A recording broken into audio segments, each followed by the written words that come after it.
Hello friends, ये हमारा Bihar SSC का 9वां प्रैक्टिस सेट है जो कि एसके झा सर के द्वारा प्रकाशित है।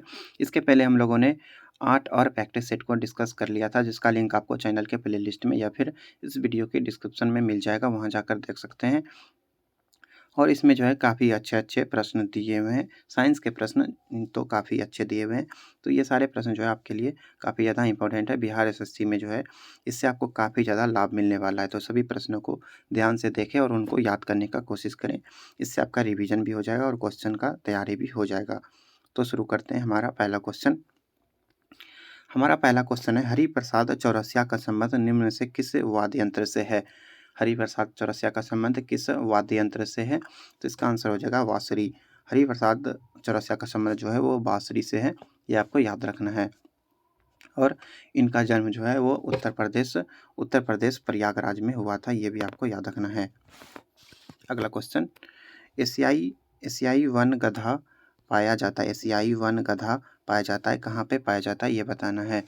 तो एशियाई जो गधा होता है, एशियाई जो जंगली गधा होता है वो कच्छ के रण में पाया जाता है। कच्छ का रण कहाँ पे? तो ये जो है गुजरात में स्थित है और इसका कुछ हिस्सा जो है वो पाकिस्तान में भी पड़ता है। और ये जो है प्रवासी पक्षियों के लिए लोकप्रिय है। कच्छ का रण ये प्रवासी पक्षियों के लिए काफ़ी ज़्यादा फेमस है, ये याद रखना है। लोकपाल की संस्था सबसे पहले निम्नलिखित में से किस देश में बनाई गई? लोकपाल की संस्था सबसे पहले किस देश में बनाई गई? इसका आंसर हो जाएगा स्वीडन। लोकपाल की संस्था जो है सबसे पहले स्वीडन में बनाई गई थी, ये आपको याद रखना है। सबसे पहले स्वीडन में कब बनाई गई थी? 1809 में बनाई गई थी, आपको याद रखना है। अगला क्वेश्चन, वेदों की ओर लौटो का नारा किसके द्वारा दिया गया था? वेदों की ओर लौटो, ये नारा किसके द्वारा दिया गया था? तो ये जो है नारा स्वामी विवेकानंद नहीं होगा, यहाँ पे होगा स्वामी दयानंद सरस्वती। वेदों की लौटो, ये जो है नारा स्वामी दयानंद सरस्वती के द्वारा दिया गया था। और इनका जन्म जो है कहाँ पे हुआ था? स्वामी दयानंद सरस्वती का इनका जन्म जो है गुजरात में हुआ था और टाकरा नामक एक शहर में हुआ था, ये याद रखना है। 1824 में इनका जन्म हुआ था। इन्होंने जो है दयानंद सरस्वती ने जो है आर्य समाज की स्थापना भी की थी, ये आपको याद रखना है। न्यूजीलैंड की राजधानी क्या है? न्यूजीलैंड की राजधानी कहाँ है? तो इसका आंसर हो जाएगा वेलिंगटन। न्यूजीलैंड की राजधानी वेलिंगटन है और ये वहाँ का जो है मुख्य जो है शहर है। अगला क्वेश्चन, भारत के राष्ट्र ध्वज का डिजाइन संविधान सभा द्वारा कब अपनाया गया? राष्ट्रीय ध्वज जो कि तिरंगा है उसका डिजाइन कब अपनाया गया? तो इसका डिजाइन जो है जुलाई 1947 में अपनाया गया था, ये आपको याद रखना है। पिंगली वेंकैया ने जो है राष्ट्रीय ध्वज के डिजाइन को तैयार किया था, ये याद रखना है। और पहली बार 1921 में भारतीय राष्ट्रीय कांग्रेस के अधिवेशन में जो है इसको ध्वज का प्रस्ताव रखा गया था। पुस्तक काज ऑफ इंडियन रिवोल्ट किसके द्वारा लिखा गया है? कॉज ऑफ इंडियन रिवोल्ट, ये पुस्तक किसके द्वारा लिखा गया ये बताना है। तो ये इस पुस्तक के लेखक हैं सैयद अहमद खान ने जो है ये पुस्तक लिखा है, याद रखना है। किस रेलवे जोन ने स्क्रीनिंग निगरानी को तेज करने के लिए रोबोटिक कैप्टन अर्जुन लॉन्च किया है? किस रेलवे जोन ने? तो इसका आंसर हो जाएगा मध्य रेलवे ने जो है क्या लॉन्च किया है? कैप्टन अर्जुन लॉन्च किया है, ये आपको याद रखना है। मध्य रेलवे का मुख्यालय कहाँ है? तो बम्बई में है, छत्रपति शिवाजी टर्मिनल में इसका मुख्यालय है, आपको याद रखना है। क्वेश्चन नंबर 9, चांगसांग नृत्य जो है ये किस जनजाति के द्वारा चांगसांग नृत्य जनजाति द्वारा डैश से नाक्यूकम त्योहारों के दौरान किया जाता है? कहाँ से संबंधित है? तो ये जो है नागालैंड का है। चांगसांग जनजाति ये नागालैंड का है, याद रखना है। अगला क्वेश्चन,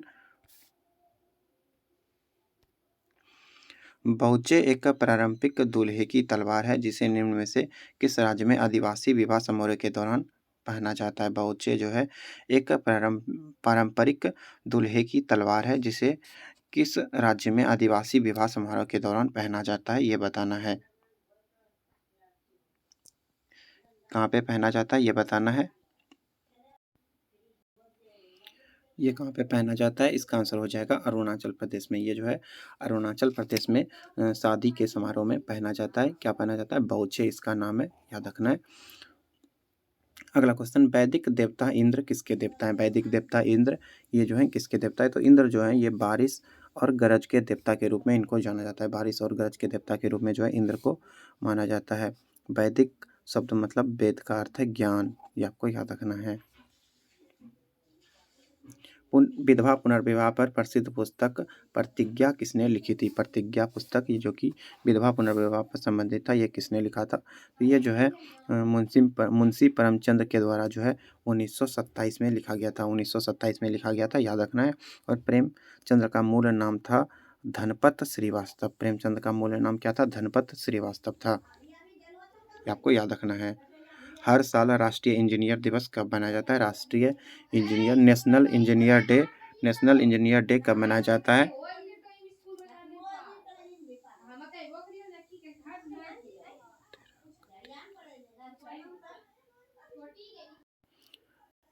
नेशनल इंजीनियर डे कब मनाया जाता है? तो ये जो नेशनल इंजीनियर डे है ये हर साल जो है 15 सितंबर को मनाया जाता है, आपको याद रखना है। अगला क्वेश्चन, यहाँ पे शायद रिकॉर्डिंग में कुछ दिक्कत हो गया था, तो उतना आगे देखते हैं हम लोग। निम्नलिखित में से किस पुस्तक को 2022 में निम्नलिखित में से किस पुस्तक को 2022 में बुकर पुरस्कार से सम्मानित किया गया था? इसका आंसर हो जाएगा ट्रॉम्ब ऑफ सैंड। ट्रॉम्ब ऑफ सैंड को जो है बुकर पुरस्कार मिला था, ये आपको याद रखना है। और ये गीतांजलि श्री के द्वारा लिखा गया था। पशु चिकित्सक दीपक वीरप्पन के नाम पर एक डैश का नाम रखा गया है, जिसे जाइलोफिस दीपकी के नाम से जाना जाता है। किसका नाम रखा गया है? इसका आंसर हो जाएगा एक सांप का नाम रखा गया है। यस मैडम सर डॉक्यूमेंट्री किसके जीवन पर आधारित है? यस मैडम सर डॉक्यूमेंट्री ये किसके जीवन पर आधारित है, ये बताना है। तो ये जो है किरण बेदी जो कि भारतीय राजनीतिज्ञ हैं और पुलिस अधिकारी भी थी, इन्हीं के जीवन पर आधारित है, याद रखना आपको। निम्नलिखित में से कौन भारत में सबसे बड़ा जल विद्युत संयंत्र है? निम्नलिखित में से कौन भारत का सबसे बड़ा जल विद्युत संयंत्र है, ये आपको बताना है। तो कोयना जल विद्युत बिजली संयंत्र ये जो है भारत का सबसे बड़ा जलवायु संयंत्र है, आपको याद रखना है। कहा जाता है कि राजकुमारी रत्नावली की प्रेम कहानी के बारे में संस्कृत नाटक रत्नावली डैश द्वारा लिखी गई थी। रत्नावली ये संस्कृत नाटक है, किसके द्वारा लिखा गया है, ये आंसर बताना है। तो इसका आंसर हो जाएगा हर्ष के द्वारा लिखा गया था, याद रखना है, जिसे हर्षवर्धन यानी कि हर्ष के द्वारा लिखा गया है। हर्षवर्धन ने और भी लिखा है, जैसे नागानंद, प्रियदर्शिका और रत्नावली, ये सभी जो है राजा हर्षवर्धन के द्वारा ही लिखा गया है। निम्नलिखित में से किसे भारत के आइंस्टीन के रूप में जाना जाता है? भारत का आइंस्टीन के रूप में किसको जाना जाता है? तो नागार्जुन को जो है भारत के आइंस्टीन के रूप में जाना जाता है, ये आपको याद रखना है। विजय हजारे ट्रॉफी को किस नाम से जाना जाता है? विजय हजारे ट्रॉफी को जो है रणजी वनडे ट्रॉफी के नाम से भी जाना जाता है। इंपॉर्टेंट प्रश्न है, याद रखना है। निम्नलिखित में से किस क्रिकेटर का उपनाम the pied Piper of Punjab है? किस क्रिकेटर का ये उपनाम है, ये बताना है। तो ये जो है पंजाब के युवराज सिंह का नाम है, याद रखना है। संयुक्त राष्ट्र शरणार्थी उच्चायुक्त का मुख्यालय कहाँ है? UNHCR, इसका मुख्यालय कहाँ पे, ये बताना है।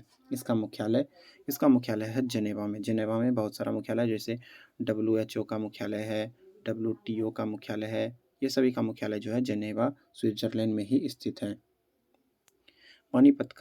पानीपत का दूसरा युद्ध कब हुआ था? पानीपत का दूसरा युद्ध कब हुआ था, ये बताना है। पानीपत का दूसरा युद्ध जो है 5 नवंबर 1556 ईस्वी को जो हुआ था, ये सम्राट अकबर और सम्राट हेमू के बीच हुआ था, यह याद रखना है। किसके विरुद्ध शाहजहां ने करतारपुर का युद्ध लड़ा था? किसके विरुद्ध शाहजहां ने करतारपुर का युद्ध लड़ा था? इसका आंसर हो जाएगा गुरु हरगोविंद सिंह के खिलाफ लड़ा था।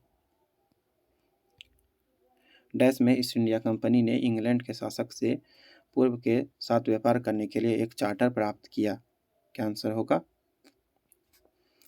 इसका आंसर हो जाएगा 1600 ईस्वी में जो है ईस्ट इंडिया कंपनी ने इंग्लैंड के शासक से पूर्व के साथ व्यापार करने के लिए एक चार्टर प्राप्त किया था, याद रखना है।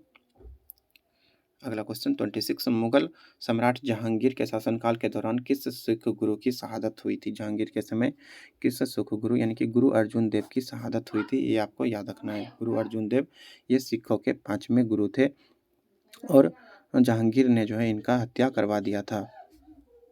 अवध को डैश में ब्रिटिश साम्राज्य में मिलाया गया। अवध को ब्रिटिश में कब मिलाया गया? तो अवध को जो है 1856 में ब्रिटिश साम्राज्य में मिला लिया गया था। और इस घटना से जो है भारतीय लोग काफ़ी ज़्यादा नाराज हो गए थे, जो कि भारतीय विद्रोह का कारण भी बन गया था। अगला क्वेश्चन, रविन्द्रनाथ टैगोर की the king of the dark chamber का अंग्रेजी अनुवाद किस बंगाली नाटक पर आधारित है? The king of the dark chamber ये किस का अंग्रेजी अनुवाद ये किस बंगाली नाटक पर आधारित है, ये बताना है। तो इसका आंसर हो जाएगा, ये जो है राजा नामक एक बंगाली नाटक पर आधारित है। 1857 के प्रथम स्वतंत्रता विद्रोह के दौरान गवर्नर जनरल कौन था? गवर्नर जनरल कौन था? इसका आंसर हो जाएगा लॉर्ड कैनिंग। 1857 का जो पहला स्वतंत्रता विद्रोह हुआ था उस समय लॉर्ड कैनिंग जो है गवर्नर जनरल था। लॉर्ड कैनिंग जो है 1856 से लगभग 1862 तक जो है इनका ये गवर्नर जनरल रहे थे, याद रखना है। और लॉर्ड कैनिंग जो है भारत के पहले वायसराय थे, यह भी आपको याद रखना इंपॉर्टेंट प्रश्न है। सुभाष चंद्र बोस ने महात्मा गांधी को कब राष्ट्रपिता कहकर संबोधित किया था? सुभाष चंद्र बोस ने महात्मा गांधी को कब राष्ट्रपिता कहकर संबोधित किया था? तो इसका आंसर हो जाएगा 6 जुलाई 1944 को।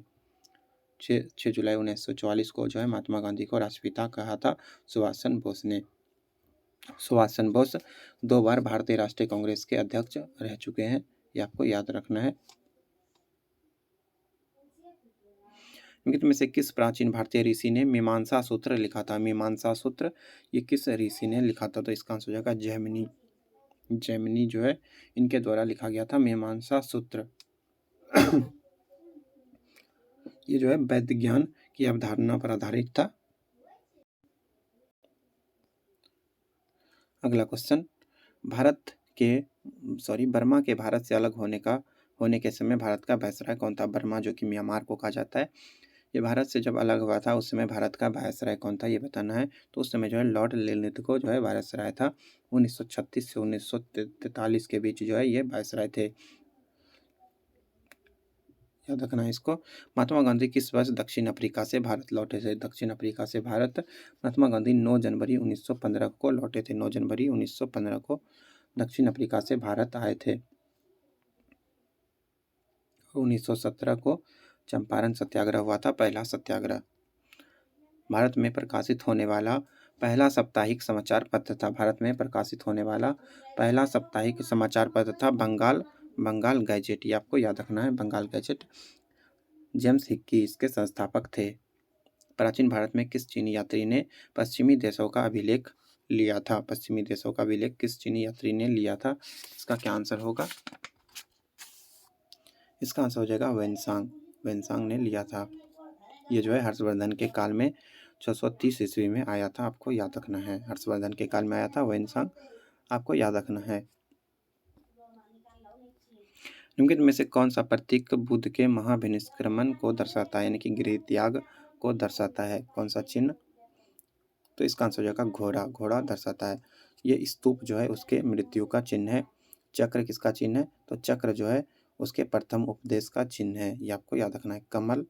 कमल जो है इसके जन्म का प्रतीक है। निम्नलिखित में से कौन सा गुप्त साम्राज्य का प्रथम शासक था? गुप्त साम्राज्य का प्रथम शासक कौन था? तो चंद्रगुप्त प्रथम ये जो है गुप्त साम्राज्य का प्रथम शासक था। कागज का आविष्कार कहाँ हुआ था? कागज का आविष्कार जो है वो चीन में माना जाता है। अगला क्वेश्चन,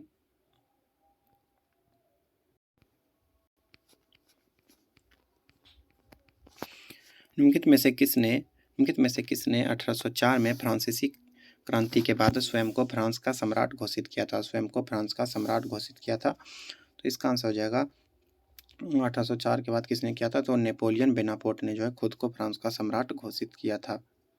ये याद रखना है।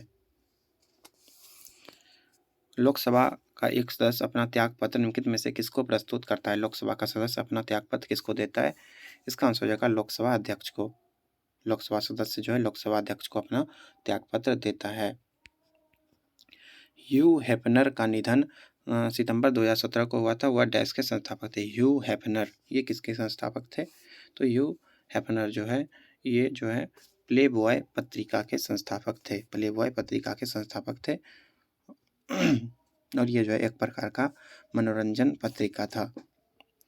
मोंग मोंग त्योहार ये किस राज्य में एक फसल त्योहार के रूप में मनाया जाता है, ये बताना है। तो ये जो है नागालैंड में मनाया जाता है और ये हर साल सितंबर के पहले सप्ताह में मनाया जाता है। असम का मुख्य त्योहार कौन सा है? बिहू। छत्तीसगढ़ में हरेली होता है। उत्तराखंड में हरेला होता है। झारखंड में सरहुल होता है। सोहराय होता है। ये सभी याद रखना है आपको। भारत का राष्ट्रीय वृक्ष क्या है? भारत का राष्ट्रीय वृक्ष किसको माना जाता है?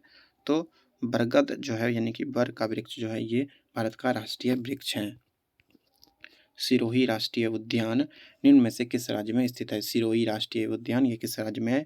तो ये जो है मणिपुर में स्थित है सिरोही राष्ट्रीय उद्यान और ये जो है इम्फाल मणिपुर में स्थित है। इसकी स्थापना 1982 में हुआ था। 1982 में इसका स्थापना हुआ था सिरोही राष्ट्रीय उद्यान।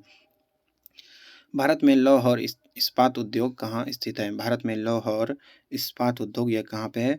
तो ये जो है जमशेदपुर और दुर्गापुर में स्थित है। ये यहाँ पे मेनली स्थित है, याद रखना है।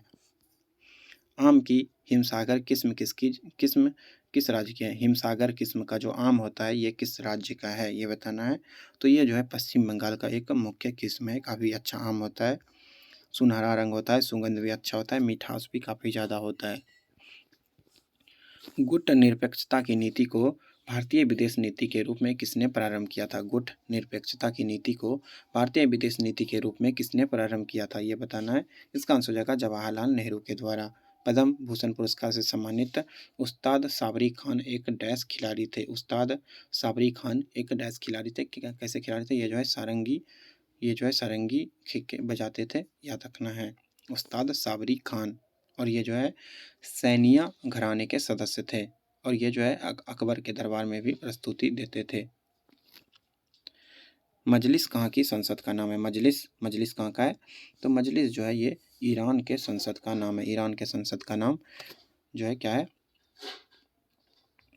ईरान के संसद का नाम मजलिस है। इजराइल के संसद का नाम है नेसेट। इजराइल के संसद का नाम नेसेट है, ये आपको याद रखना है। कुवैत के संसद का नाम क्या है? कुवैत के संसद का नाम है मजलिस अल उम्मा। मजलिस अल उम्मा, ये याद रखना है। इराक का संसद का नाम भी मजलिस ही है। दक्षिण गोलार्ध में सबसे छोटा दिन कौन सा है? दक्षिण गोलार्ध में सबसे छोटा दिन कौन सा होता है? दक्षिण गोलार्ध में सबसे छोटा दिन जो है कब होता है? तो 21 जून को होता है। दो युग्मक के विलय से एक कोशिकीय संरचना का निर्माण होता है, उसे क्या कहते हैं? उसको जो है युग्मनज कहा जाता है। निम्नलिखित में से किस लेंस का उपयोग करके मानव नेत्र के निकट दृष्टि दोष की समस्या को ठीक किया जा सकता है? निकट दृष्टि दोष में अवतल लेंस का प्रयोग किया जाता है। निकट दृष्टि दोष में अवतल लेंस का प्रयोग किया जाता है। आयनिक यौगिक में आयन परस्पर आकर्षित करते हैं और मजबूत डैश के द्वारा जुड़े होते हैं। आयनिक यौगिक में जो है आयन परस्पर आकर्षित करते हैं और मजबूत डैश के द्वारा जुड़े होते हैं। इसका आंसर होगा वैद्युत स्थैतिक बल के द्वारा जुड़े होते हैं। आयनिक यौगिक में जो है आयन परस्पर आकर्षित करते हैं और मजबूत विद्युत स्थैतिक बल के द्वारा जुड़ा होता है, ये आपको याद रखना है। सोनार जो है पानी के भीतर की वस्तुओं की दूरी, दिशा और गति को मापने के लिए उपकरण है। यह किसका उपयोग करता है? यह जो है किसका उपयोग करता है, ये बताना है। यह किसका उपयोग करता है? सोनार जो है ये पराश्रव्य तरंगों का उपयोग करता है। पराश्रव्य तरंग, यहाँ पे तीसरा ऑप्शन सही है। मोनोसैकेराइड कार्बनिक अणुओं के किस समूह से संबंधित है? मोनोसैकेराइड किस कार्बनिक अणुओं के समूह से संबंधित है? तो ये जो है शर्करा का एक सरलतम रूप है और ये कार्बोहाइड्रेट के अणुओं से संबंधित होता है। और यह जो है रंगहीन होता है और जल में घुलनशील होता है। निम्नलिखित में से बिसमांगी मिश्रण की पहचान कीजिए। कौन सा बिसमांगी मिश्रण होता है? जिसका संयोजन अच्छे से समान नहीं होता है उसको बिसमांगी मिश्रण कहते हैं। तो इसका आंसर हो जाएगा मिट्टी। मिट्टी में जो है कहीं पे कुछ चीज़ का मात्रा अलग होता है, कुछ चीज़ का मात्रा कम ज़्यादा होता है, तो ये मिट्टी जो है इसमें बिसमांगी मिश्रण होता है। निम्न में से क्या श्वसन प्रणाली का हिस्सा नहीं है? निम्न में से क्या श्वसन प्रणाली का हिस्सा नहीं है? श्वास नली, फेफड़ा, ब्रोंकाई, ये सभी जो है श्वास से संबंधित है। मेडुला ऑब्लांगेटा ये जो है श्वास प्रणाली से संबंधित नहीं है। मेडुला ऑब्लांगेटा ये श्वसन प्रणाली का हिस्सा नहीं है।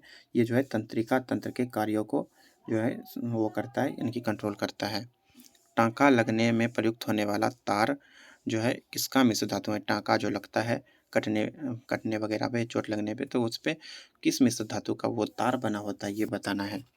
काफ़ी अच्छा प्रश्न है, आ सकता है एग्जाम में। तो इसमें जो है किसका उपयोग होता है? इसमें लेड और टीन यानी कि सोल्डरिंग वायर का उपयोग होता है। इसका गलनांक जो है काफ़ी कम होता है, ये याद रखना है। उसका परमाणु क्रमांक जो है 82 होता है। लेड का परमाणु क्रमांक 82 होता है।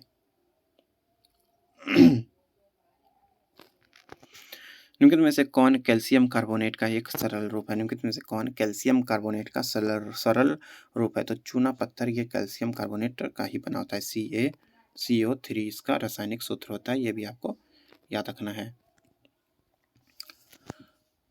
अगला क्वेश्चन है, मानव नेत्र में किसी भी वस्तु की छवि कहाँ पर बनती है? मानव नेत्र में वस्तु की छवि कहाँ पे बनती है, ये बताना है। वस्तु का छवि कहाँ पे बनता है? तो वस्तु का छवि जो है ये रेटिना पे बनता है, ये आपको याद रखना है। कहाँ पे बनता है? रेटिना पे बनता है। पृथ्वी के चारों ओर वायुमंडल है, जबकि चंद्रमा के चारों ओर नहीं है। यह किसकी अनुपस्थिति के कारण होता है? ये किसकी अनुपस्थिति के कारण होता है? तो ये जो है ये गुरुत्वाकर्षण की उपस्थिति के कारण होता है। गुरुत्वाकर्षण के कारण ही जो है चंद्रमा के चारों ओर वायुमंडल नहीं है। मेंडलीफ की आवर्त सारणी में तत्वों को किस क्रम में व्यवस्थित किया गया है? मेंडलीफ की आवर्त सारणी में तत्वों को किस क्रम में व्यवस्थित किया गया है?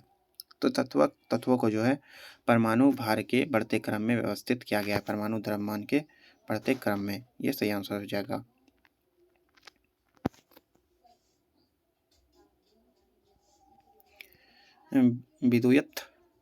विद्युत का सबसे अच्छा सुचालक कौन है? विद्युत यानी कि विद्युत का सबसे अच्छा सुचालक कौन है? चांदी। चांदी जो है काफ़ी अच्छा सुचालक होता है। इसका रेजिस्टेंस काफ़ी कम होता है, प्रतिरोध कम होता है, इसीलिए इसमें काफ़ी अच्छा विद्युत सुचालक होता है, लेकिन महंगा होता है, इसलिए इसका हम लोग तार का उपयोग नहीं करते हैं। जल की बूंद का आकार गोलाकार होने के क्या कारण है? जल का बूंद वो गोलाकार क्यों होता है? तो ये जो है पृष्ठ तनाव के कारण जो है जल का बूंद गोलाकार होता है, ये आपको याद रखना है। पूर्ण आंतरिक परावर्तन तभी संभव है जब प्रकाश डैश यात्रा करता है। कब होता है? तो जब प्रकाश जो है कांच से जल में जाएगा तभी पूर्ण आंतरिक परावर्तन होने का संभावना है। Total internal reflection. रात में आसमान में तारे क्यों टिमटिमाते हैं? रात में आसमान में तारे क्यों टिमटिमाते हैं? तो वायुमंडलीय अपवर्तन के कारण जो है आसमान में तारे टिमटिम करते हैं, यानी कि अपवर्तनांक जो है वो घटता बढ़ता है वायुमंडल का, इसीलिए कभी तारा का प्रकाश हमारे आँख पे सीधा आता है, कभी जो है मुड़ जाता है, इसी के कारण जो है वो तारा टिमटिम करता हुआ नजर आता है। मूत्र निर्माण का पहला चरण डैश के रूप में जाना जाता है। मूत्र निर्माण के पहला चरण को क्या कहते हैं? तो इसका आंसर हो जाएगा अति सूक्ष्म निस्पंदन। अति सूक्ष्म निस्पंदन, इसको जो है ग्लोमेरुलर निस्पंदन भी कहा जाता है, और ये पहला चरण होता है मूत्र निर्माण का, याद रखना है। 68 थोड़ा सा धुंधला दिख रहा है, लेकिन आपको मैनेज करना है, कोई दिक्कत नहीं है, दिख जाएगा। किसी ध्वनि स्रोत की आवृत्ति 50 हर्ट्ज है, 2 सेकेंड में कंपनों की संख्या कितनी होगी? 2 सेकेंड में पूछा जा रहा है। तो 2 सेकंड में 100 हो जाएगा, क्योंकि 1 सेकंड में जितना बार ये कंपन करता है उसी को आवृत्ति कहा जाता है। 1 सेकंड में 50 कर रहा है तो 2 सेकंड में 100 हो जाएगा, ईज़ी है। निम्नलिखित में से कौन एक अक्रिय गैस तत्व का उदाहरण है? अक्रिय गैस का उदाहरण इसमें से कौन सा है, बताना है। अक्रिय गैस कौन सा होता है? अक्रिय गैस, इसमें हीलियम जो है ये एक अक्रिय गैस है। अक्रिय गैस, इसमें कोई रंग नहीं होता है, गंधहीन होता है और ये गैस ज्वलनशील गैस होता है। इसको जो है जीरो वर्ग का भी कहा जाता है, जीरो वर्ग का एलिमेंट भी कहा जाता है, ये आपको याद रखना है।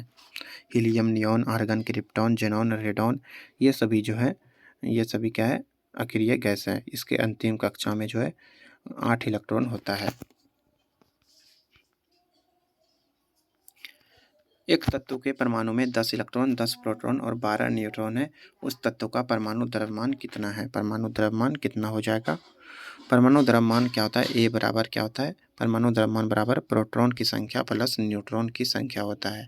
प्रोटॉन प्लस न्यूट्रॉन को जोड़ देंगे तो यहाँ 10 प्लस 12 कितना होता है? 22 होता है। सही आंसर हो जाएगा। रक्त और जल के श्यानता के बीच क्या संबंध है? रक्त और जल के श्यानता के बीच क्या संबंध है, ये बताना है। तो रक्त जो है जल की तुलना में अधिक श्यानता होता है, यानी कि रक्त का विस्कोसिटी अधिक होता है।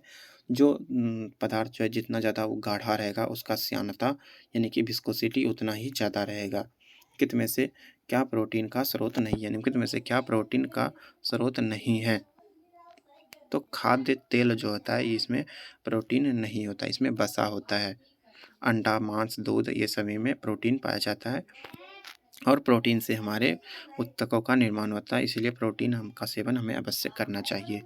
जिस तापमान पर सेल्सियस और फ़ारेनहाइट पैमाने का मान समान होता है वह क्या है? सेल्सियस और फ़ारेनहाइट दोनों इक्वल होता है, तो इसका आंसर हो जाएगा -40। इस पे जो है दोनों इक्वल होता है। 74 समष्टि में एक बिंदु पर रखा गया एक विद्युत आवेश Q एक विद्युत बल F का अनुभव करता है, उस विशेष बिंदु पर विद्युत तीव्रता क्या है? विशेष बिंदु पर विद्युत तीव्रता क्या है? इसका आंसर हो जाएगा F/Q। F/Q इसका सही आंसर होगा। विद्युत तीव्रता E बराबर F/Q होता है। E बराबर F/Q, बल बटे चार्ज, बल बाय आवेश। रबर के वल्कीकरण में प्रयुक्त धातु है। रबर के वल्कनीकरण में कौन सा धातु का प्रयोग होता है, ये बताना है। रबर के वल्कीकरण में जो है सल्फर का प्रयोग किया जाता है, सल्फर। और वल्कीकरण में जो है रबर को गर्म किया जाता है। रबर को गर्म करके उसमें जो है सल्फर मिलाता है तो उसका जो है लचक, इलास्टिसिटी वो मजबूत होता है, ये याद रखना है आपको। उस उपकरण को क्या कहते हैं जो किसी विद्युत परिपथ में विद्युत धारा की उपस्थिति का पता लगा सकता है? क्या कहते हैं? तो इसके जो है गैल्वेनोमीटर कहा जाता है। गैल्वेनोमीटर, ये सही आंसर हो जाएगा। गैल्वेनोमीटर ये जो है विद्युत धारा की दिशा और परिमाण दोनों को दर्शाता है और ये काफ़ी ज़्यादा संवेदनशील उपकरण होता है।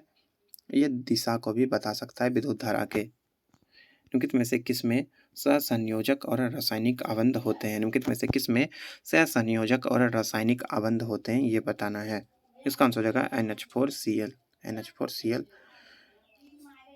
इसमें जो है सहसंयोजक और आयनिक बंधन होते हैं, आपको याद रखना है। अमोनियम क्लोराइड इसको बोला जाता है। इसमें 3 प्रकार के आबंध होते हैं। मुख्य क्वांटम संख्या n, मुख्य क्वांटम संख्या n ये क्या होता है? इसका आंसर क्या होगा? क्वांटम संख्या जो होती हैं ये कक्षक की ऊर्जा को जो है निर्धारित करती हैं और इसकी ऊर्जा जो है काफ़ी सीमा तक, कक्षक की ऊर्जा को काफ़ी सीमा तक निर्धारित करती हैं, ये आपको याद रखना है। पतली ट्यूब में तरल पदार्थ के गिरने वाली परिघटना को डैश कहा जाता है। पतली ट्यूब में तरल पदार्थ के गिरने की परिघटना को क्या कहा जाता है? तो तरल पदार्थ के गिरने की परिघटना को जो है केशिका क्रिया कहा जाता है। केशिका क्रिया कहा जाता है, केशिकत्व भी कहा जाता है, ये आपको याद रखना है। इसमें जब आप पानी में कोई पतला-सा ट्यूब डालेंगे तो उसमें पानी ऊपर की ओर चढ़ जाता है, इसी को केशिका क्रिया कहते हैं। अंतःस्रावी ग्रंथियों द्वारा उत्सर्जित रासायनिक पदार्थ को क्या कहा जाता है? अंतःस्रावी ग्रंथियों द्वारा उत्सर्जित रासायनिक पदार्थ को क्या कहा जाता है? क्या कहा जाता है? तो इसको जो है हार्मोन कहा जाता है। ये जो है हार्मोन अंतःस्रावी ग्रंथि रक्त में जो है हार्मोन स्रावित करता है और ये जो है नालिका विहीन ग्रंथियाँ होती हैं, यानी कि इसमें नालिका नहीं होती है, ये याद रखना है। पीयूष ग्रंथि, अग्नाशय ग्रंथि, अंडाशय, वृषण ये सभी जो है अंतःस्रावी तंत्र है, ये आपको याद रखना है। इसके बाद जो है मैथ्स के प्रश्न दिए हुए हैं। अभी हम लोग मैथ्स के प्रश्नों को डिस्कस नहीं करेंगे, अभी हम लोग जो है सिर्फ जीके जीएस और करंट अफेयर्स के प्रश्नों को ही देखेंगे। धन्यवाद, मिलते हैं अगले प्रैक्टिस सेट में। पिछले प्रैक्टिस सेट का लिंक आपको चैनल के प्लेलिस्ट में मिल जाएगा, वहाँ जाकर देख सकते हैं। धन्यवाद।